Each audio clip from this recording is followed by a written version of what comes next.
अस्सलाम वालेकुम दोस्तों। कुरान के लफ्ज़ी तर्जुमे के पिछले एपिसोड में हमने सूरह ताहा की आयत नंबर 100 यानी 100 तक का लफ्ज़ी तर्जुमा बयान किया था। अब हम उसके आगे का लफ्ज़ी तर्जुमा बयान करने जा रहे हैं, तो मैं शुरू करता हूँ। औज़ु बिल्लाहि मिनश शैतानिर रजीम, बिस्मिल्लाहिर रहमानिर रहीम। वे उसमें हमेशा रहेंगे और बुरा है उनके लिए क़यामत के दिन का बोझ। जिस दिन सूर में फूंक मारी जाएगी और हम मुजरिमों को इकट्ठा करेंगे, उस दिन उनकी आंखें नीली बेनूर होंगी। आपस में आहिस्ता आहिस्ता कहेंगे, तुम दुनिया में सिर्फ 10 दिन रहे हो। वे जो कहते हैं हम खूब जानते हैं, जब उनका सबसे अच्छे राह वाला होशमंद कहेगा, तुम सिर्फ 1 दिन रहे हो। और वह आप सल्लल्लाहु अलैहि वसल्लम से पहाड़ों के बारे में दरियाफ्त करते हैं, तो आप सल्लल्लाहु अलैहि वसल्लम कहते हैं, तो आप सल्लल्लाहु अलैहि वसल्लम कह दें, मेरा रब उन्हें उड़ाकर बिखेर देगा। फिर उसे ज़मीन को एक हमवार मैदान कर छोड़ेगा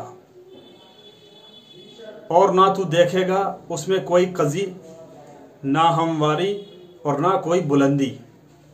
उस दिन सब पीछे चलेंगे एक पुकारने वाले के, उसके लिए कोई कज़ी ना होगी और अल्लाह के सामने आवाज़ें पस्त हो जाएंगी, बस तू सिर्फ पस्त आवाज़ सुनेगा। उस दिन कोई शफात नफ़ा न देगी मगर जिसको अल्लाह इजाज़त दे और उसकी बात पसंद करे। वे जानता है जो कुछ उनके आगे है, जो कुछ उनके आगे और उनके पीछे है, और वे अपने इल्म से उसका अहाता नहीं कर सकते। और चेहरे झुक जाएंगे, है ओ कय्यूम, जिंदा कायम के सामने, और नामुराद हुआ वे जिसने जुल्म का बोझ उठाया। और जो कोई नेकी करे बशर्त ये कि वे मोमिन हो, तो ना उसे किसी जुल्म का खौफ होगा और ना किसी नुकसान का। और उसी तरह हमने उस पर कुरान नाजिल किया अरबी में, और हमने उसमें तरह तरह से डरावे बयान किए ताकि वे परहेजगार हो जाए या वे उनके लिए कोई नसीहत पैदा कर दे। सो अल्लाह बुलंद और बरतर है, सच्चा बादशाह, और तुम कुरान पढ़ने में जल्दी ना करो इससे कब्ल कि तुम्हारी तरफ पूरी की जाए उसकी वही, और कहिए ए मेरे रब मुझे और ज़्यादा इल्म दे। और हमने उससे कब्ल आदम अलैहिस्सलाम की तरफ हुक्म भेजा तो वे भूल गया और हमने उसमें पुख्ता इरादा ना पाया। और याद करो जब हमने फरिश्तों से कहा तुम आदम अलैहिस्सलाम को सिजदा करो, तो सब ने सिजदा किया सिवाय इबलीस के, उसने इनकार किया। बस हमने कहा ए आदम अलैहिस्सलाम, बेशक ये तुम्हारा और तुम्हारी बीवी का दुश्मन है, जो तुम्हें निकलवा ना दे जन्नत से, फिर तुम तकलीफ में पड़ जाओ। बेशक तुम्हारे लिए जन्नत में यह है कि इसमें ना भूखे रहो ना नंगे, और यह कि तुम ना प्यासे रहोगे और ना धूप में तपोगे। फिर शैतान ने उसके दिल में वसवसा डाला, उसने कहा ए आदम अलैहिस्सलाम, क्या मैं तेरे रहनुमाई करूं हमेशगी के दरख्त पर, और वे बादशाह जो जवाल पंजीर ना हो। बस उन दोनों ने उसे खा लिया तो उन पर उनकी शर्मगाहें जाहिर हो गईं और अपने जिस्म के ऊपर जन्नत के पत्ते से ढांपने लगे। और आदम अलैहिस्सलाम ने अपने रब की नाफरमानी की तो वे बहक गया। फिर उसको चुन लिया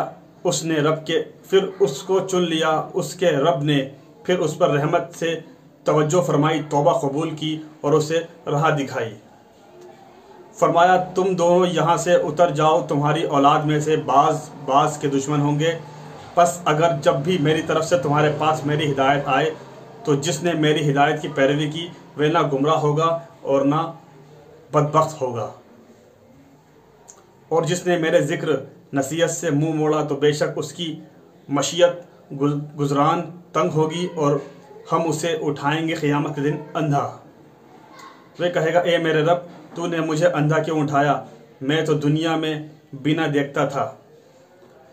वे फरमाएगा इसी तरह तेरे पास हमारी आयत आई तो तूने उन्हें भुलाया, और इसी तरह आज हम तुझे भुला देंगे।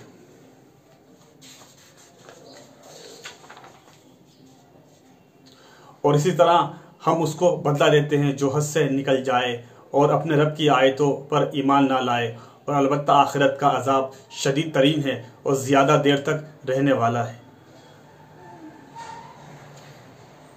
क्या उस हकीकत ने भी उन्हें हिदायत ना दी कि उनसे कब्ल हम ना कितनी ही जमातें हलाक कर दी, उनसे कब्ल हमने कितनी ही जमातें हलाक कर दी। वे चलते फिरते हैं उनके मसाकीन में, अलबत्ता बेशक उसमें अक्ल वालों के लिए निशानियां हैं। और अगर तुम्हारे रब की तरफ से एक बात तय ना हो चुकी होती और मियाद मुकर्रर ना होती तो अजाब ज़रूर नाजिल हो जाता। बस वे जो कहते हैं उस पर सब्र करें, तारीफ़ के साथ अपने रब की तस्बीह करें, पाकीज़गी बयान करें सूरज निकलने से पहले और सूरज डूबने से पहले और कुछ रात की घड़ियों में। बस उसकी तस्बीह करें और किनारे दिन के दोपहर ज़ोहर के वक्त, ताकि तुम खुश हो जाओ। और अपनी आंखें उन चीज़ों की तरफ ना फैलाना जो हमने बरतने को दी हैं, उनके जोड़ों को दुनिया की ज़िंदगी की आराइश व ज़ेबाइश बनाकर, ताकि हम उसमें उन्हें आजमाएं। और तेरे रब का अतिया बेहतर है और तब से ज़्यादा तादेर रहने वाला। और तुम अपने घर वालों को नमाज का हुक्म दो और उस पर कायम रहो। हम तुझसे नहीं मांगते रिस्क, बल्कि हम तुझे रिस्क देते हैं, और अंजाम बखैर अहले तकवा के लिए। और वे कहते हैं हमारे पास कोई निशानी क्यों नहीं लाए अपने रब की तरफ से। क्या उनके पास वे वाज़ेह निशानी नहीं आई जो पहले सहीफ़ों में है। और अगर हम उन्हें हलाक कर देते रसूलों के आने से कब्ल किसी आज़ाब से, तो वे कहते ए हमारे रब, तूने हमारी तरफ कोई रसूल क्यों ना भेजा, तो हम इसके कब्ल की जलील और रुस्वा हों, हम तेरे अहकाम की पैरवी करते। आप सल्लल्लाहु अलैहि वसल्लम कह दें, सब मुंतज़िर हैं, बस तुम अभी इंतज़ार करो, सो अनकरीब तुम जान लोगे कौन है सीधे रास्ते वाले और कौन है जिसने हिदायत पाई। साथियों, आज हमने सूरह ताहा को मुकम्मल कर लिया, यानी कंप्लीट कर लिया। ये कुरान की 20वीं सूरह थी।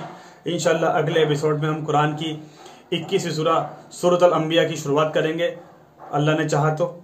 आप इन कुरान के लफ्ज़ी तर्जुमों को शेयर करते जाइए, आवाम में फैलाते जाइए, हर इंसान तक पहुँचाते जाइए। अल्लाह की बात है, ये ज़्यादा से ज़्यादा लोगों तक पहुँचनी चाहिए, हर इंसान तक पहुँचनी चाहिए।